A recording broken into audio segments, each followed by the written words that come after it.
سيدنا ومولانا محمد وعلى آله وصحبه أجمعين. أما بعد، سبحانك لا علم لنا إلا ما علمتنا إنك أنت العليم الحكيم. رب اشرح لي صدري ويسر لي أمري واحلل عقدة من لساني يفقهوا قولي. Apa ibu-ibu ada yang duduk di belakang? Apa yang duduk di teras dulu ada? Bukan, nggak bisa maju ke dalam, nggak bisa. Ya, biar kelihatan. Mas apa kelihatan?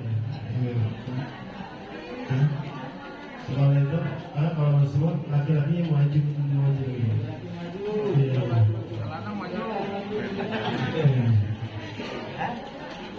Kesian dia nggak lihat dia. Oh, ibu maju lagi, Bu. Enggak mau maju sini. Salah pokok ngerti kuwi.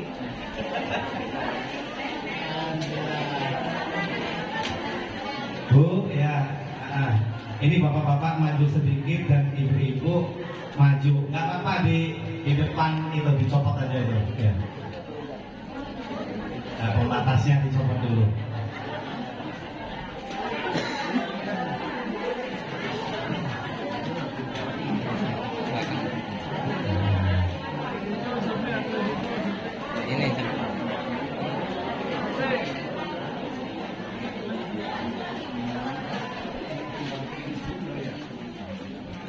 Muat, Bu.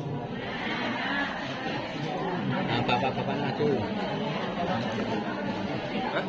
Nggak apa-apa, pohon dan maju.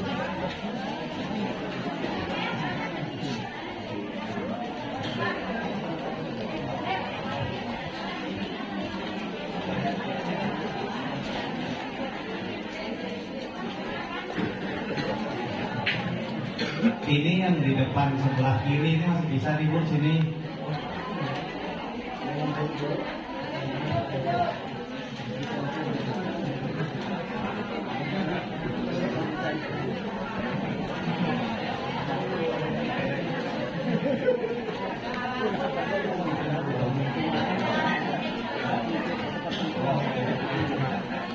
Dingin kok enak malahan.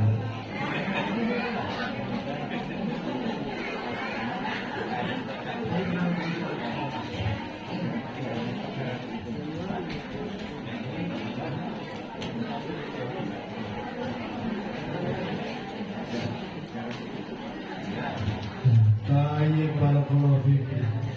Kita lihat hadis di depan awal pengajian kita dari sahabat Al-Miqdad bin Al-Aswad radhiyallahu ta'ala warda, bahwa dia pernah mendengar Nabi besar Muhammad sallallahu alaihi wasallam bersabda, "Idza kana yaumul qiyamah udniyatis syamsu minal ibad hatta takuna qida milin aw ithnaini." Qala Sulaim la adri ayul milain anna am masafatul ard am mailul ladhi tuktahallu bihil ain.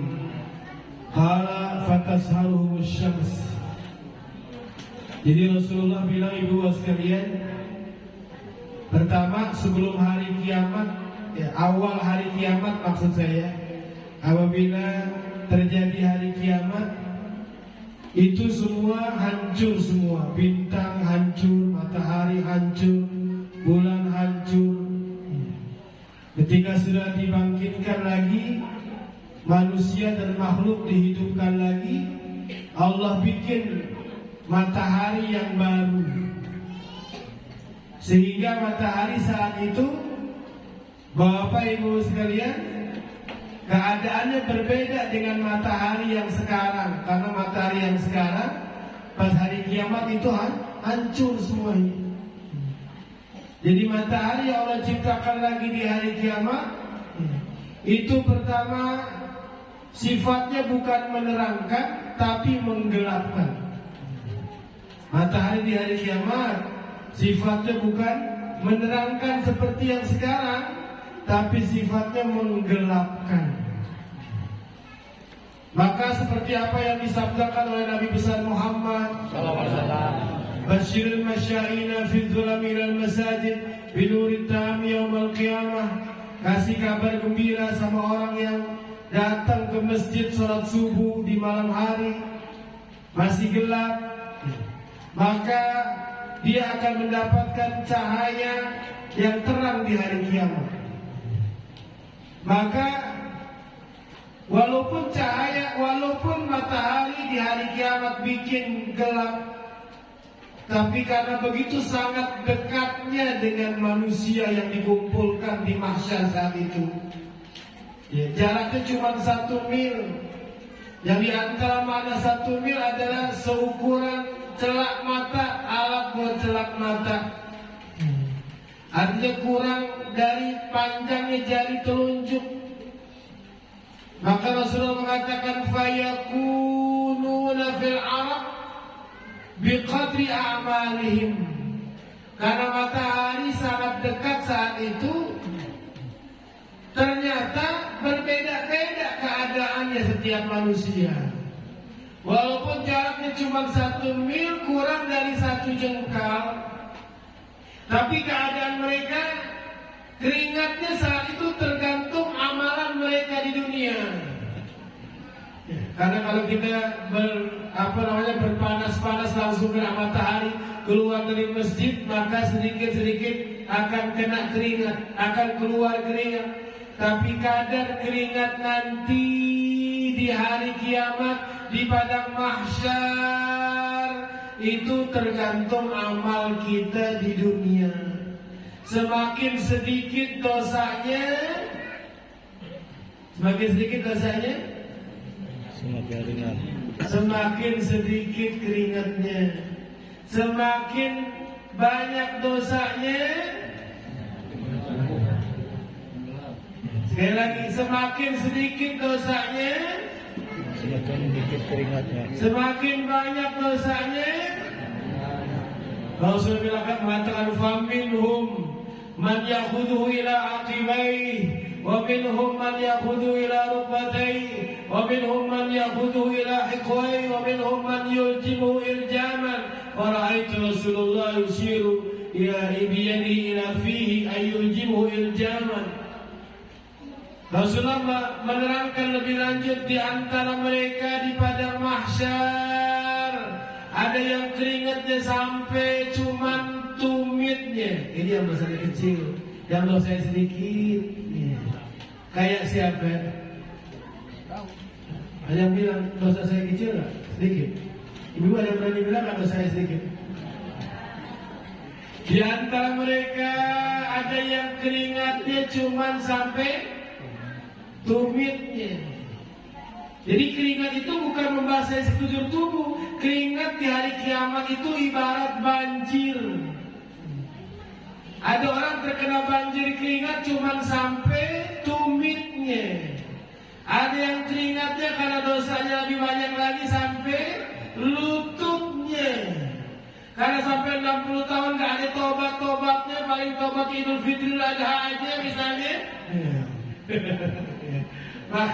Maka ada yang keringatnya sampai pinggangnya. Kira-kira kita yang mana nih? Di tumit, di lutut, apa di pinggang?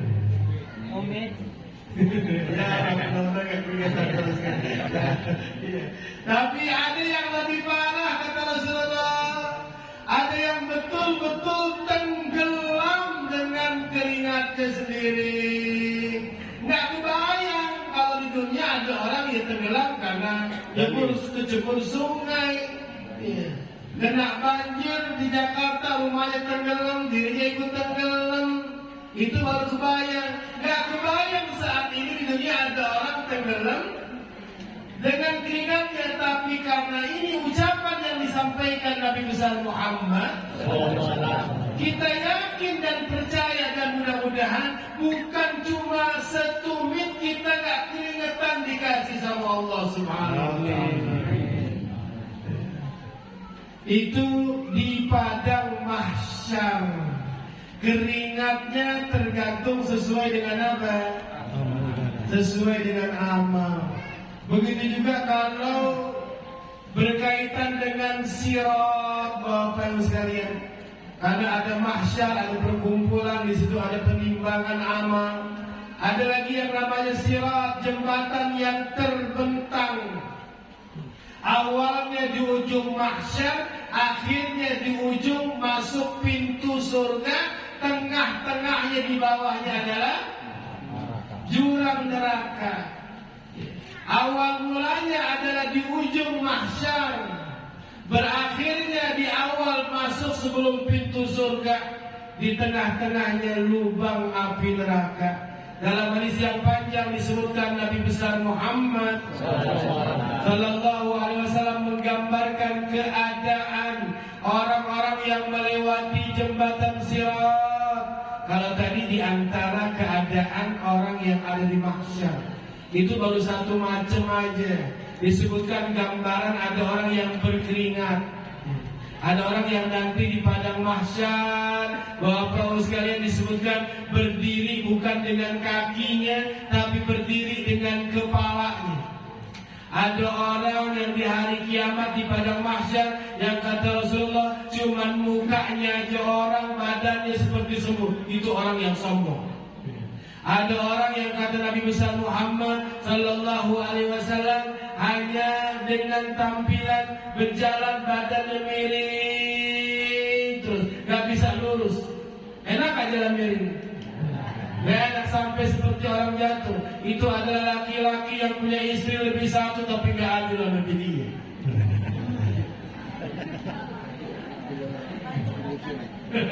Ada Bu di sini Bu? Oh, gak ada.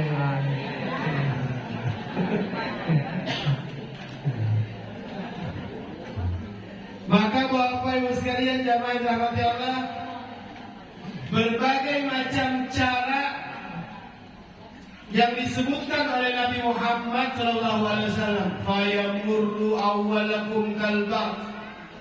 Ada orang yang melewati jembatan sirat, kata Rasulullah, secepat kilat. Ya, begitu sangat cepat. Ya. Qultu bi abi anta wa ummi Aisyah kamaril barq. Sampai sahabat Abu Hurairah nanya, apa yang dimaksud? Ya. Secepat kilat itu wahai Rasulullah. Qala alam tara ilal barqi kaifa yamurru wa yarji fi tarfati ain. Rasul mengatakan, kau lihat enggak bagaimana kilat itu berlalu dan kembali dengan sekejap mata? Ya, mudah-mudahan kita semua termasuk orang yang melewati jembatan sirat secepat kilat. Amin. Karena ada orang yang kata Rasulullah, "Tsumma kamarrir rih, tsumma kamarrit thair, wa shaddir rijal tajri bihim a'maluhum." Ada orang yang lebih kurang dari cepatnya kilat. Ada orang yang cuma seperti cepatnya hembusan angin. Ada orang yang di bawahnya karena ada dosanya yang tidak diampuni oleh Allah Subhanahu wa taala. Dia melewati jembatan sirat secepat burung terbang. Ada orang yang seperti berlari kencang. Itu semua tergantung amalannya. Dalam riwayat ada yang ngesot juga, bukan jalan dengan kakinya tapi jalan dengan apa? Perutnya. Dengan pantatnya. Ngesot itu namanya. Orang Jawa, orang Sunda bilang apa ngesot? Permasalahannya orang kalau udah melewati jembatan sirat ngesot, Bapak sekalian, itu na'udzubillah min dzalika qadarallahu alaina. Itu ditakutkan dia bisa kecebur ke dalam api neraka. Na'udzubillah min dzalik.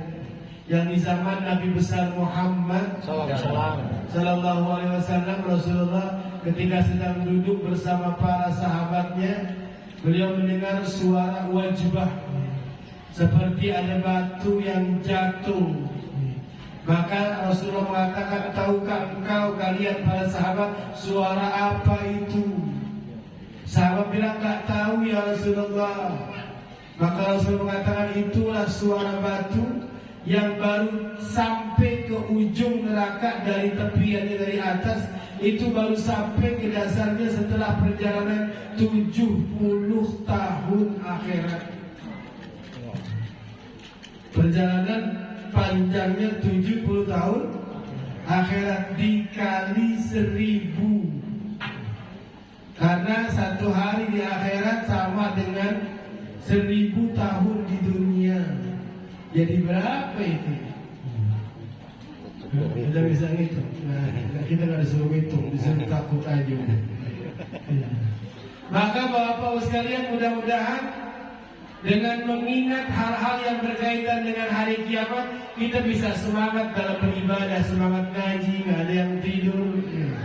Gak ada yang ngantuk, ya semua berusaha mendengar, semua berusaha menyimak, biar nanti kalau dikumpulkan di mahsyar kita gak keringetan.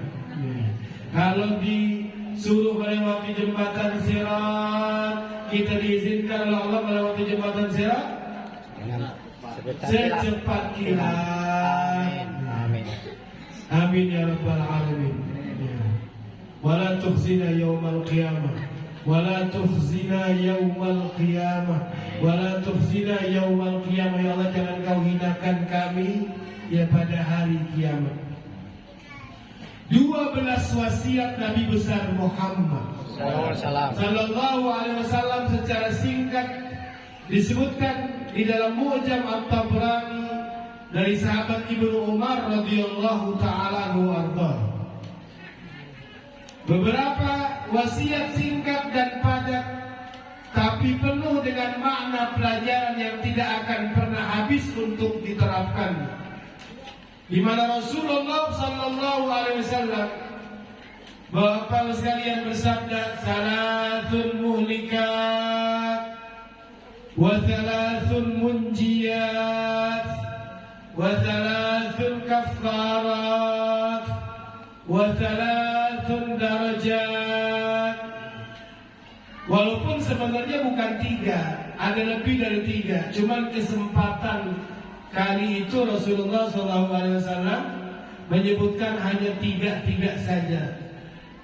Pertama, al-muhlikat, yang bisa menjadikan seseorang hancur, betul-betul hancur dengan azab Allah Subhanahu wa taala, baik di alam barzakh ataupun di hari kiamat ataupun di dalam neraka.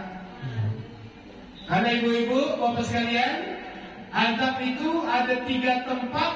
Yang pertama di alam barzakh, yaitu ketika seseorang dimasukkan ke dalam kubur. Yang kedua di mahsyar. Yang ketiga yaitu ketika dimasukkan hakikat azab di dalam api neraka Allah Subhanahu wa taala. Yang menghancurkan di antaranya ada 3 macam dalam hadis ini, walaupun bukan cuma 3 yang disebutkan oleh Nabi besar Muhammad sallallahu alaihi wasallam. Yang pertama kata Rasulullah, syuhun muta', yaitu sifat yang disebut pelit kebangetan. Pelit. Ada orang royal tapi buat maksiat.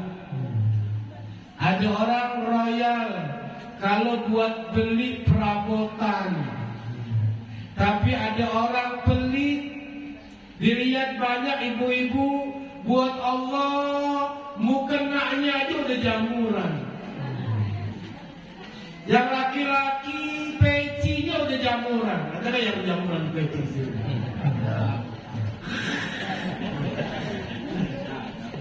Itu namanya dia pelit sama Allah. Yang pakai sarung, dari sarung bagian atas, sarung bagian bawah, udah pada banyak lipetannya, diserikanya, kusut lagi, udah kelamaan.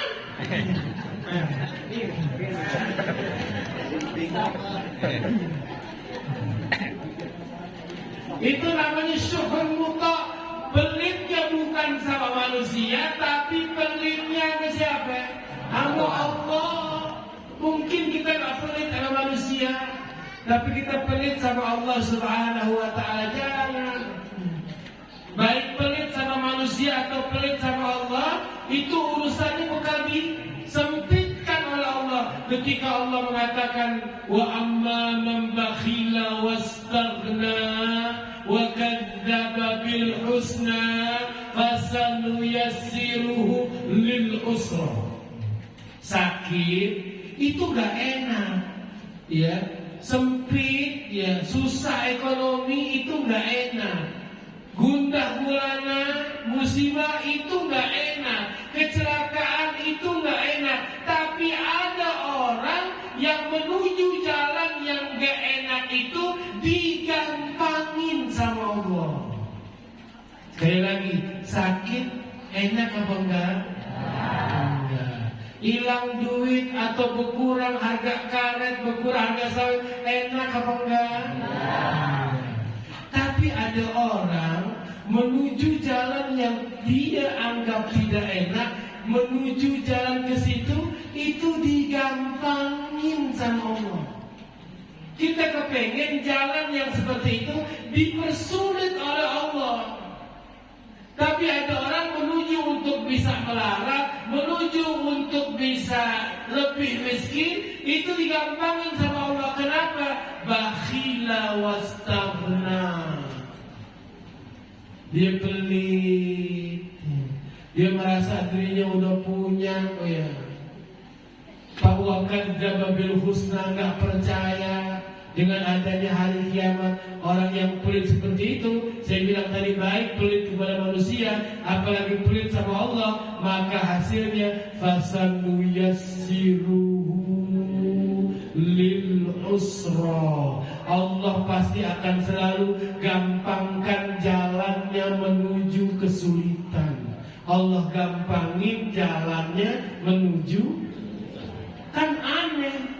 Tapi ayat yang sebelumnya Allah bilang, fa'amma man a'ta wattaqa wa saddaqa bil husna. Apa lagi, Bu? Gak hafal, Bu. Jadi hafalnya apa ya? Kul huwa falaq an-nas. Ya, fa'amma man a'ta wattaqa wa saddaqa bil husna fasanuyassiruhu lil yusra.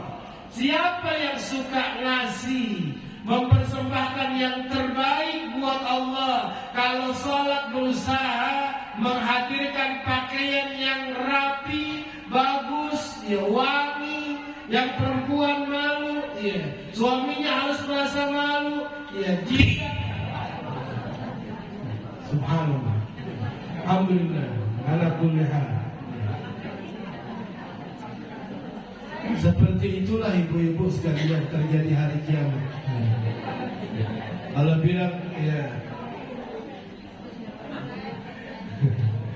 Allah bilang apa? Idza zulzilatil ardu zilzalaha wa akhrajatil ardu athqalaha wa qala al-insanu ada apa ini? Ada apa ini kok tahu-tahu begini? Kok gue dibangkitkan lagi? Mudah-mudahan dibangkitkan kita di hari kiamat dalam keadaan aman. Salatun muhlikat, ada 3 yang menghancurkan diri seseorang di alam barzahnya, di hari kiamatnya. Kalau ingat tuh ya, pelit bukan cuma sama orang, tapi ada orang pelit sama Allah Subhanahu wa taala. Orang-orang yang pelit sama Allah itu di antara gambaran azabnya, dia cuma nyimpen buat beli harta benda aja, bukan buat kepentingan Allah, nggak kepikiran buat haji, nggak kepikiran buat umrah, kewajiban haji nomor 1 nggak kepikiran. Yang kepikiran bagaimana nanti cucu saya kalau pesta nanti saya datengin organ tunggal dari Jakarta. Ada nggak seperti itu pikirannya? Ada nggak? Oh, dari mana Mas? Insyaallah. Iya. Orang-orang yang seperti itu siap-siap. Kalau lagi nyetrika ibu-ibu, ya nyetrika nggak ibu-ibu? Itu nanti dahinya, punggungnya, sama perutnya di padang mahsyar bakal disetrika. Ya. Apa Bu yang disetrika? Keningnya, karena orang mikirin jahat kan gara-gara apa? Gara-gara dia pikiran di kening ini. Dia capek dari duit bukan beli mukena yang bagus, bukan beli kain yang bagus. Beli apa?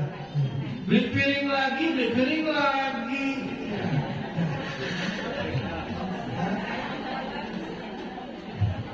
Aduh, ya.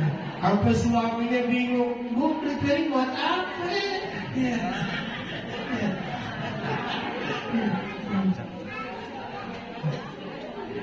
Gara-gara apa ini yang merencanakan? Bisa beli piring gara-gara apa sebabnya? Gara-gara capek ini, punggung kita, tangan kita yang bergerak. Menikmati, orang itu kadang-kadang dari harta menikmatinya di mana? Masuk ke dalam perutnya. Maka keningnya, punggungnya, perutnya itu khusus di hari kiamat itu bakal disetrika sama malaikat. Itu baru di hari kiamat, Bu. Itu baru di hari kiamat. Cuma di hari kiamat buat orang seperti itu, kata Rasulullah di dalam hadisnya, itu satu hari sama dengan 50.000 tahun di dunia. Satu hari di padang mahsyar itu sama dengan apa? 50.000 tahun di dunia. Mudah-mudahan Allah hindarkan kita dari sifat pelit. Gak ada yang amin, berarti mau pelit semuanya. Fa'amal muhlikatu fasyuhul muta' wa hawa muttaba, yaitu selalu yang mengikuti nafsu yang buruk. Karena ada nafsu yang baik yang mengarahkan kepada ketaatan. Ada nafsu yang buruk yang mau menyimpang dari aturan Islam. Maka berhati-hatilah Bapak Ibu sekalian, ini di antara yang ditakuti oleh Nabi besar Muhammad Sallallahu Alaihi Wasallam. Karena ibu-ibu, Bapak sekalian, dalam melakukan ibadah yang mahdhah, dalam melakukan ibadah-ibadah seperti hal yang berkaitan dengan aturan rukun Islam, itu namanya ibadah mahdhah. Cara sholat, cara puasa, cara haji, cara berzakat, itu semuanya kita umat Islam cuma tinggal motokopi aja. Istilahnya nggak usah berpikir lagi, nyari-nyari gimana caranya, nggak usah. Semuanya sudah ada dalam aturan Allah dan Nabi besar Muhammad. Yang keluar dari aturan tersebut berarti dia ngikutin hawa nafsunya. Yang ketiga, kata Nabi besar Muhammad Sallallahu Alaihi Wasallam, yang termasuk muhlikat adalah i'jabul mar'i binafsihi. Ibu-ibu, bapak sekalian, biar kita nggak terkena penyakit yang namanya ujub, maka ibu-ibu harus selalu ingat dengan zikir yang diajarkan oleh Nabi besar Muhammad. Ada yang bentuknya pendek, ada yang bentuknya panjang. Tapi intinya yang pendek dan yang panjang ini dua-duanya bersatu, yaitu kalimat yang biasa disunnahkan untuk nyebut saat Bapak Ibu mendengar muazzin mengucapkan hayya 'alas shalah dan hayya 'alal falah. Kita bilang apa saat itu Bapak Ibu? Jadi mulai nanti asar atau kapan saja, karena di antara cara yang dijanjikan oleh Nabi besar Muhammad biar orang itu gampang masuk surganya, dia itu menjawab muazzin tapi dengan isi hatinya juga. Bukan mulutnya ngucap tapi nggak tahu maksudnya apa. Kalau mulutnya ngucap, hati ngerti maksudnya apa, ya, itu jalan ke surganya kata Rasulullah dimudahkan. Salah satu yang diucapkan ketika mendengar muazzin adalah mengucapkan la haula wala quwwata. Saya nggak bisa ngapa-ngapain, saya nggak punya kekuatan apa-apa, tanpa ada dikasih sama Allah Subhanahu wa taala, tanpa ada izin Allah, tanpa ada takdir Allah, nggak mungkin saya bisa ngapa-ngapain. Nggak mungkin saya bisa begini, bisa begitu. Ada orang bilang sama anaknya, tenang nak, kalau cuma barang segitu bapak bisa beliin kamu, udah jangan nangis. Timbang barang yang kau minta, bapak bisa itu beliin. Itu namanya apa? Orang yang ujub dengan dirinya sendiri. Dia nggak bilang insya Allah, dia nggak bilang mudah-mudahan Allah mudahkan, mudah-mudahan Allah kasih. Enggak, tenang nak. Apalagi dari saking mau nyenengin istrinya, tenang bu, yang seperti itu gampang bapak beli, tenang aja. Nanti habis panen sawit, habis panen karet, bapak bisa beli ibu. Itu namanya orang yang nggak sadar dengan kalimat la haula wala quwata illa billah. Saya nggak bisa ngapa-ngapain, saya nggak kuat ngapa-ngapain kalau apa? Kalau nggak ada izinnya, takdir restu Allah Subhanahu wa taala. Walaupun orang yang sudah 1 jam sebelum iqamah dikumandangkan, dia udah duduk di masjid dalam keadaan wudu, tetap ketika muadzin mengumandangkan hayya 'alas shalah, dia bilang la haula wala quwata illa billah. Jadi ingat, Rasulullah suruh banyak, minimal perbanyak la haula wala quwata illa billah, maksimalnya lebih sempurna lagi subhanallah alhamdulillah wala ilaha illallah wallahu akbar wala haula wala quwata illa billah. Minimal la haula wala quwata illa billah. Udah ngerti arti dan maksudnya dulu? Udah ngerti belum? Karena ada orang merasa bangga dia pakai baju bagus. Dalam hadis Sahih Bukhari disebutkan hingga akhirnya orang itu ditenggelamkan oleh Allah. Dia baru sampai di dasarnya nanti pada hari kiamat. Gara-gara dia sombong dengan bajunya, saya bisa beli baju bagus seperti ini hasil kerja keras saya. Ternyata orang tersebut dibenamkan oleh Allah Subhanahu wa ta'ala. Hati-hati dengan penyakit yang namanya penyakit ujub, penyakit kagum dengan diri sendiri.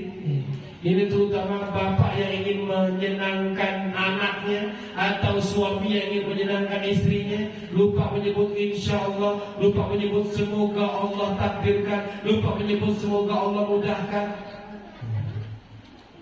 Ingat dengan satu kalimat la haula wala quwata illa billah. Kemudian setelah Rasulullah SAW menyebutkan tentang 3 muhlikat, 3 yang akan menghancurkan nasib kita di alam barzah, di padang mahsyar, dan juga di dalam neraka Allah Subhanahu wa taala. Maka wa ammal munjiyat atau munajjiyat, wa ammal munajjiyat, di antara yang bisa menyelamatkan. Karena juga di antara yang disebut al-munjiyat adalah suratul tabarak. Surah Tabarak itu surah disebut surah yang bisa menyelamatkan, terutama menyelamatkan dengan izin Allah dari azab atau siksa kubur. Dan dalam hadis ini Rasulullah SAW menyebutkan 3 hal yang bisa menjadi sebab selamat seseorang setelah dia jadi orang Islam dan orang beriman. Karena intinya dia itu Islam dan beriman. Apa saja yang bisa menyelamatkan dia Bapak-Bapak sekalian? Di kuburnya, di mahsyarnya, juga dia di neraka Allah Subhanahu wa taala, dihindarkan dari api neraka. Yang pertama al-adlu fil ghadabi war ridha. Ada orang ibu-ibu kadang-kadang lagi banyak duit, enak ngomong sama suaminya. Lagi nggak ada duit, apa? Suaminya diapain? Dicemburutin, dikit apa dikit? Itu namanya tidak bisa adil. Cuma ngebaikin omongan baiknya waktu sedang senang, lagi ada duit, lagi nggak ada duit, ngomongnya sembarangan. Lagi anak bikin senang, ngomongnya bagus. Anak lagi nggak bikin senang, ngomelnya bukan main, luar biasa. Jadi kita ini harus lembut, baik dalam keadaan marah ataupun dalam keadaan senang. Iya, orang Arab mau apa ibu-ibu? Orang Arab itu nggak ada maaf ya, ngomong misalnya nama-nama binatang yang ada kebun binatang nggak disebut. Orang Arab tuh sejahat-jahatnya orang Arab. Ya. Itu kalau ngomong marah itu adalah Allah yahdi, Allah yahfazak, Allah yu'inak. Orang Arab dulu kalau marah, kalau ditanya sama dia, Ustaz selamat, mesti diaminin itu. Allah yahfazak, semoga Allah menjagamu. Allah yu'inak, semoga Allah nolong kamu. Allah yahdi, semoga Allah memberi hidayah kepada kamu. Itu ngomelnya orang Arab sebodoh-bodohnya orang Arab. Nggak ada Ustaz selamat maaf orang Arab kalap siap. Nggak.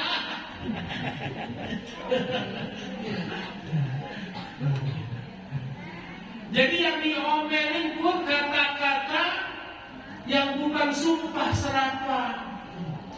Karena Rasulullah suruh jaga mulut kita, karena ucapan itu adalah doa. Takut-takut omongan kita pas lagi pintu langit dibuka, dikabulkan omongan buruk kita. Maka harus al-adlu fil qadhabi wal ridha, wal qasdu fil faqri wal ghina. Nggak royal, nggak berlebih-lebihan menggunakan duit, baik di saat miskin ataupun di saat kaya. Ibu-ibu, ada namanya tabdzir, pelakunya disebut mubadzir. Ada namanya israf, pelakunya disebut dengan musrif. Musrif itu Bapak Ibu sekalian, israf itu adalah menggunakan harta tidak sesuai dengan aturan Islam. Menggunakan harta untuk perbuatan dosa semau-maunya, itu disebut dengan israf. Pelakunya tidak disukai oleh Allah Subhanahu wa taala. Ada lagi mubadzir, emang sih buat kebaikan, tapi berlebih-lebihan sampai dibuang-buang. Makan nasi itu nggak cukup sekedarnya, harus gimana kalau ngambil itu sendoknya besar, nanti akhirnya dibuang. Mendingan lebih sedikit terus nambah lagi boleh, daripada dia melakukan hal yang tabdzir. Sehingga tabdzir, Bapak Ibu sekalian, itu disebut ikhwan syayatin, disebut saudara-saudara syaitan. Hati-hati, nggak dilarang sama Nabi besar Muhammad Sallallahu Alaihi Wasallam menyimpan uang, apalagi untuk pergi haji, apalagi buat simpanan kebaikan kita. Apalagi ketika Allah bilang di dalam surah Al-Ma'arij, orang-orang yang ketika punya harta dia persiapin, kali aja ada yang datang butuh duit, gue bisa pinjamin sama dia. Ada nggak ketika orang punya duit dia sisipin, gue simpanin lagi, ini duit nih buat nanti, ini kalau ada orang datang pinjam duit saya bisa ngasih. Ada nggak? Jadi yang ada apa?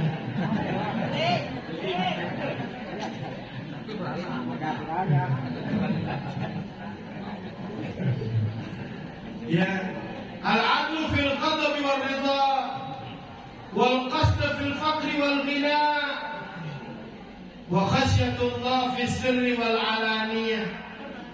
Takut sama Allah baik dalam keadaan sendiri ataupun dalam keadaan terlihat sama orang. Karena bapak-bapak, ibu-ibu, kalau bapak-bapak mau memeriksa diri kita ini termasuk orang soleh apa bukan, salah satu cara meriksanya gimana, keadaan kita waktu sendiri, semangat ibadahnya sama apa enggak waktu lagi sendiri sama dilihat orang.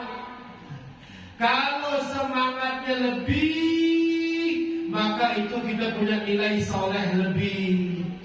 Kalau semangat kita kendor, maka soleh kita juga kurang. Kalau waktu kelihatan orang tampilan amalan soleh, waktu nggak kelihatan orang, lagi kondangan, jalan sama istrinya, dilihat orang, dibaikin istrinya.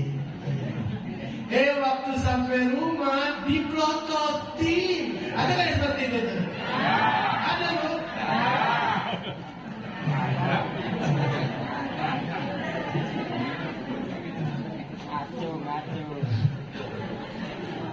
Jadi kalau orang solehnya cuma waktu kelihatan doang sama orang, satu itu tanda amalnya nggak ikhlas. Yang kedua, nanti dia dijadikan di hari kiamat di padang mahsyar, diperlihatkan oleh Allah, oh dia pernah melakukan kebaikan ini, dia pernah melakukan kebaikan itu, cuman kemudian angin meniupnya, maka hingga akhirnya amalan itu hilang seperti debu yang berterbangan. Artinya percuma orang soleh cuman di depan orang, tapi waktu lagi berduaan sama bininya,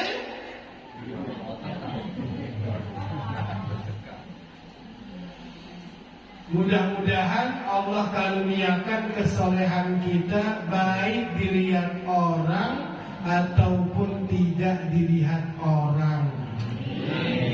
Karena itu diantara yang bisa menyelamatkan seseorang, baik di alam barzakhnya ataupun di mahsyarnya, ataupun ketika seseorang ketika melewati jembatan Sirat berhasil atau kecebur masuk ke dalam neraka. Setelah Rasulullah SAW berbicara tentang muhlikat, setelah Rasulullah SAW berbicara tentang hal yang bisa membinasakan, di antaranya sudah disebutkan, dan juga 3 yang tadi sudah disebutkan, hal yang bisa menyelamatkan. Maka Rasulullah SAW menyebutkan tentang kafarat, hal-hal yang bisa menghapus, membersihkan dosa, walaupun bukan cuma 3, tapi 3 ini yang disebut yang begitu sangat menjadi sebab terbesar dosa-dosa seseorang bisa diampuni oleh Allah Subhanahu wa taala. Yang pertama, intidharus sholati ba'da sholah. Khususnya yang laki-laki, yang perempuan juga bisa dilakukan di rumahnya, misalnya kalau dia nggak sempat untuk datang ke masjid. Karena tanda-tanda orang yang beriman tuh, inna sholata kanat 'alal mu'minina kitaban mauquta. Tanda orang-orang beriman tuh ngerti hari ini di Arga Mulia maghribnya jam berapa ya, ngerti. Sehingga dia sudah mempersiapkan diri sebelum maghrib, udah siap, udah ada di tempat sholatnya, baru keluar setelah sholat isya. Ya, itu harus dibudayakan. Ya minimal ya seminggu sekali. Nggak mampu ya sebulan sekali. Oh masa sebulan sekali? Ya nggak mampu juga. Datang ke masjid sebelum masuk maghrib, keluar dari masjid setelah sholat isya. Bahkan dalam surah At-Tirmidzi disebutkan orang yang melaksanakan seperti itu asya bi khairin wa mata bi khairin. Orang yang biasa duduk di masjid antara maghrib dan isya, itu kata Rasulullah, hidupnya akan diberkahi oleh Allah, matinya husnul khatimah. Amin. Kalau lebih sering dilakukan seperti itu termasuk perbuatan yang bisa menjadikan dosa-dosanya akan bersih. Orang itu seperti bayi yang baru dilahirkan dari perut ibunya. Dengan mengamalkan sudah bersiap sebelum masuk sholat maghrib, dia sudah ada di tempat sholatnya, baru keluar setelah pelaksanaan sholat isya. Begitu juga yang kedua, kata Nabi besar Muhammad sallallahu alaihi wasallam, wa isbagul wudu fis safarat, yaitu menyempurnakan wudu di saat-saat sulit, dingin, lagi pegel, lagi agak pusing. Bukan gak boleh pakai air, agak pusing aja, agak capek badan. Karena penyakitnya orang yang sudah ngaji, ya, karena biasanya tuh Di syarat-syarat ibadah itu disebut al-ilmu bifardiyatihi. Orang itu kalau mau sholat, kalau mau wudhu, bahkan kalau mau haji, mau puasa, itu di antara syaratnya adalah dia mengetahui, bisa membedain mana yang wajib, mana yang sunnah. Ketika penuntut ilmu udah bisa bedain mana yang wajib, mana yang sunnah, biasanya kalau malas itu dia bilang ala asal-asal aja deh. Ya, muka sekali, tangan sekali, ya. Ngusap rambut sedikit kan jadi sah itu. Iya.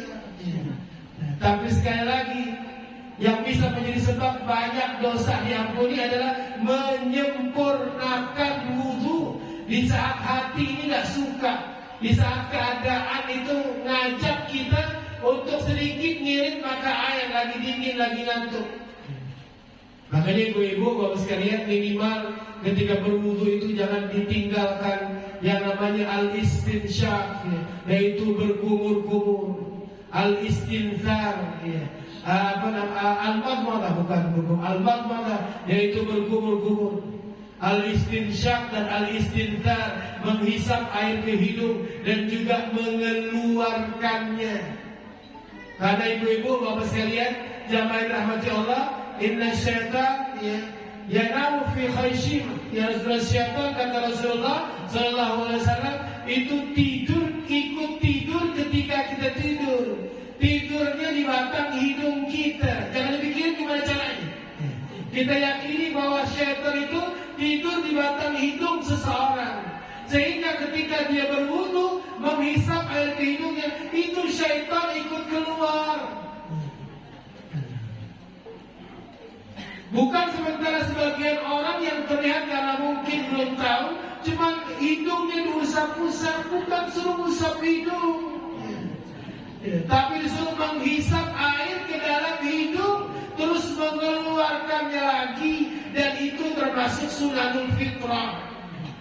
Berkumur-kumur ibu-ibu, menghisap air ke dalam hidung, terus mengeluarkannya, termasuk menipiskan kumis, termasuk mencukur habis bulu ketiak, juga rambut yang ada di sekitar kemaluan tempat kencingnya, itu sunnah untuk dihabiskan semuanya. Gak boleh didiamin lebih dari 40 hari. Dilarang oleh Nabi besar Muhammad, termasuk kuku jari tangan dan kuku jari kakinya. Kok betah punya suami, rambut ketiaknya gak dicukur-cukur. Ampun ya. Ya, yang penting kan dia ngasih duit.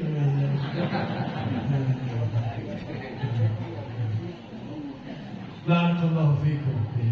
Jadi isbagul wudu, menyempurnakan wudu. Di saat-saat seperti dingin, malas dan lain sebagainya, itu termasuk dengan kafarat. Begitu juga wanaqlul aqdam ilal jamaat, bukan cuma masjid ke tempat-tempat perkumpulan kebaikan. Langkah kaki kita ini, setiap langkah bisa dapat pahala dan ngampunin dosa. Amin. Mudah-mudahan tidak malas kalau ada pengajian lagi nanti berikutnya. Ini bukan suruh melangkahkan dengan kaki, cuma butuh modal sedikit, ya, pertalit saja.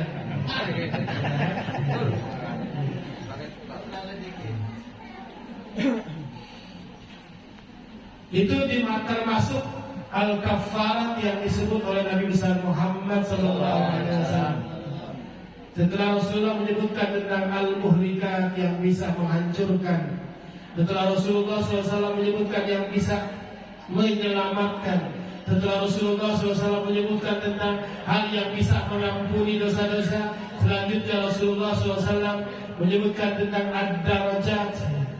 Walaupun hal-hal yang bisa meninggikan, ibu-ibu, bapak sekalian, karena kita diajarin sama Nabi besar Muhammad, kalau berdoa juga berdoanya selera tinggi.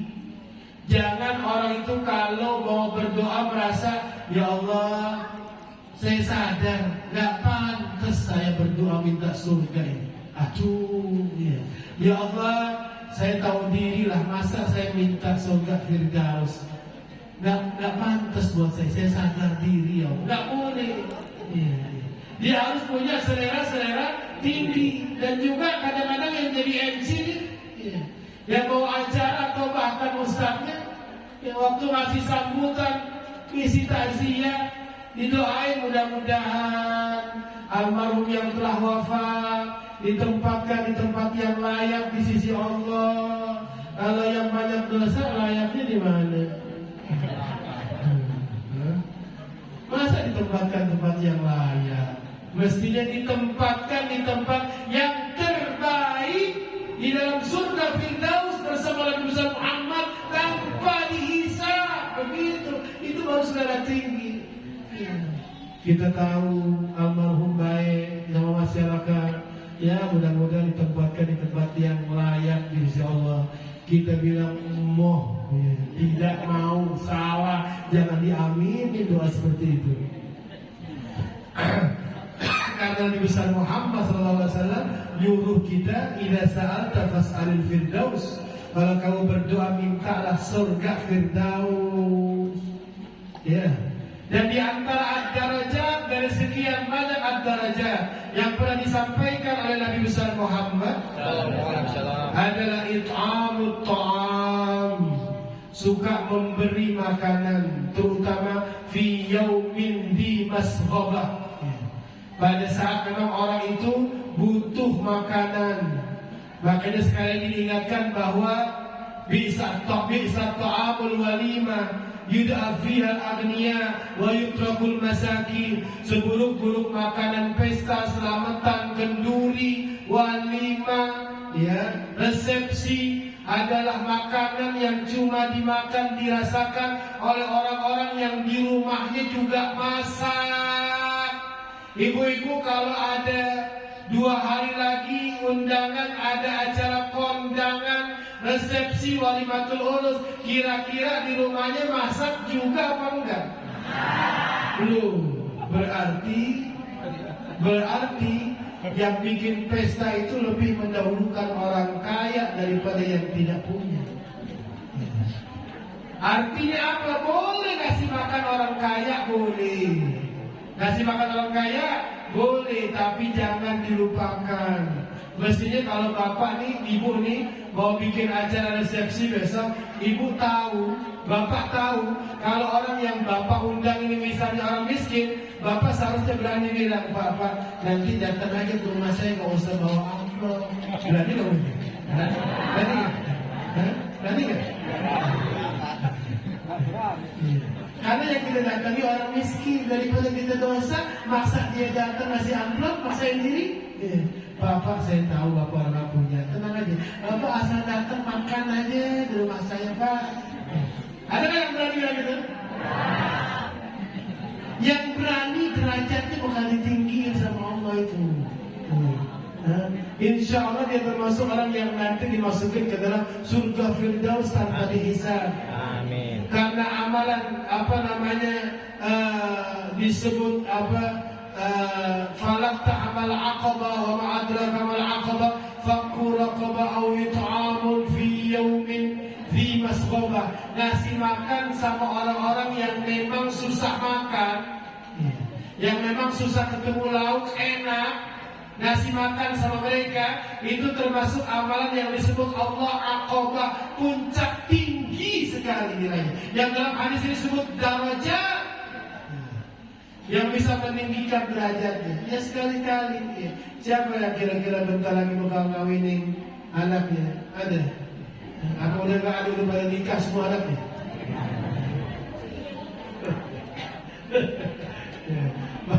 Barakallahu fikum. Jadi di antara yang termasuk ad-darajat yaitu it'amut ta'am, tapi it'amut ta'am fi yaumin di masghabah, ya yatiman da maqrabah atau miskinan da matrabah. Diutamakan memberi makan itu yatiman da maqrabah, anak yatim yang masih punya hubungan kerabat sama kita, atau miskinan da matrabah, orang miskin yang memang nggak punya tempat tinggal yang layak. Mudah-mudahan bisa kita praktekin. Kalau orang harga mulia pada layak semua belum? Oh belum. Emang gitu masih. Wa ifsya'us salam. kiamat kata Nabi Muhammad nih, umat Islam ini nyebutin salam sama orang yang dikenal aja.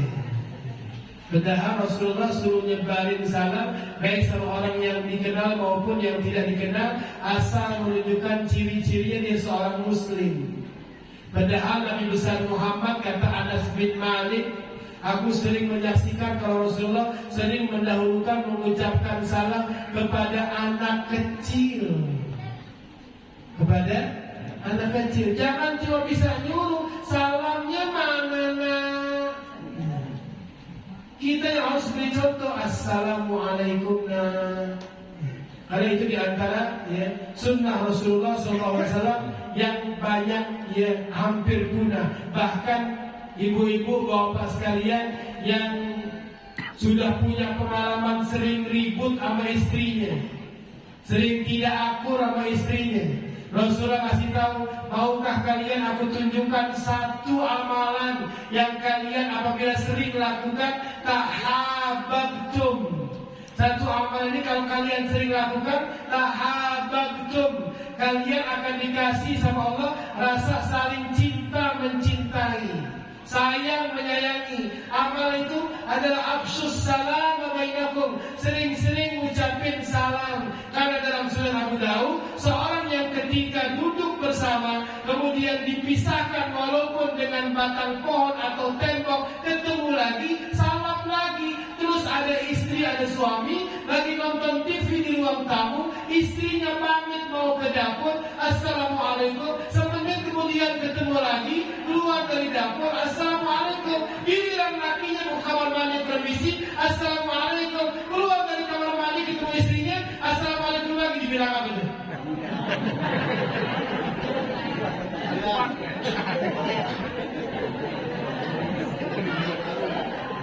Tuh kan, dibenerin, diairin ajaran Nabi, dibilang gila.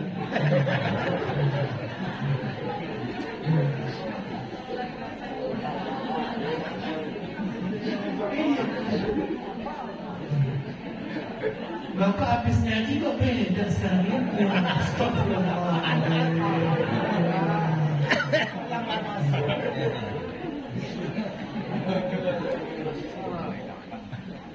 Iya, jadi walaupun orang itu kata Rasulullah dalam Sunan Abu Daud, dipisahkan dengan tembok, dipisahkan dengan pohon, sekejap ketemu lagi, assalamualaikum lagi.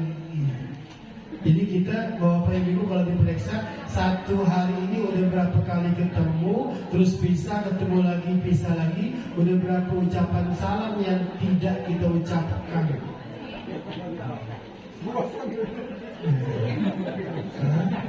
Kenapa susah diamalin? Susah diamalin Ibu. Sekarang saya mau tanya, yang suami istri yang hadir saat ini angkat tangan. Yang suami istri. Minimal yang suami istri yang hadir siang ini siap jadi pelopor. Kan kalau yang hadir suami istri kan berarti nggak kaget, nggak kaget.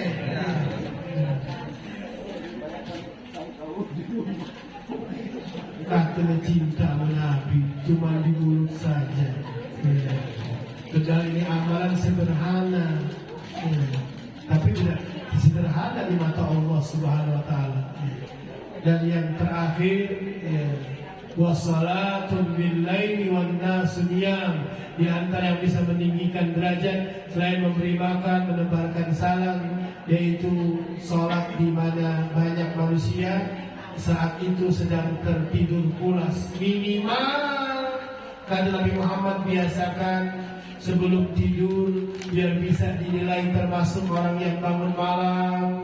Minimal itu ada 2, kalau laki-laki bisa 3. Salat isya berjamaah dan salat subuh berjamaah. Sebelum tidur baca 2 ayat yang terakhir dari surah Al-Baqarah. Sebelum tidur baca 2 ayat yang terakhir dari surah Al-Baqarah, Amanar Rasul, sampai akhirnya. Dan sebelum tidur niatin, ya Allah saya tidur, apalagi tidur lebih awal niat kepengen bangun malam walaupun cuma 1 rakaat.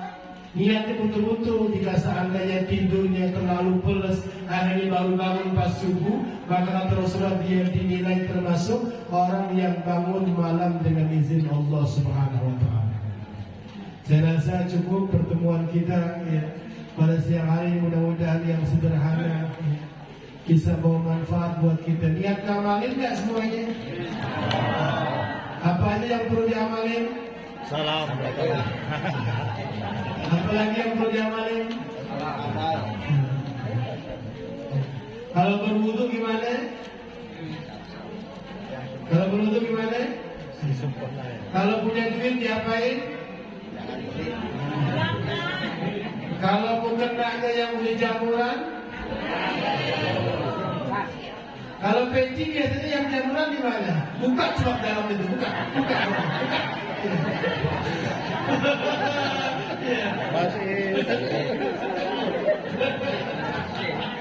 Kita Pak kelihatan. Jamuran ada di mana?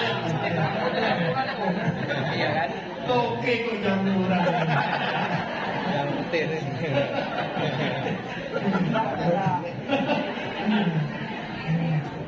Iya, buat Allah khudzu zinatakum inda kulli masjidin. Ambillah pakaianmu yang terbaik kalau mau sujud, kalau mau ibadah.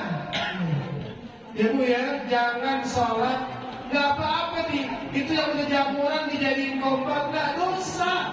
Iya. Dibuang tempat sampah juga nggak dosa kalau nggak ada yang bisa dimanfaatin. Kita tuh pengen punya yang lebih bagus.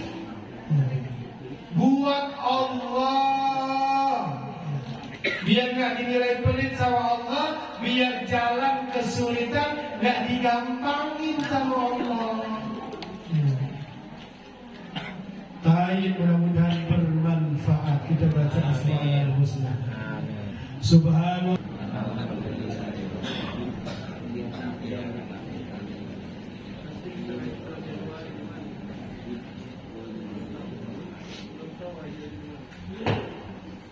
Assalamualaikum warahmatullahi wabarakatuh. Kembali jemaah. على سيدنا محمد وعلى سيدنا محمد. اللهم انفعنا بما علمتنا وعلمنا ما ينفعنا وزدنا علما.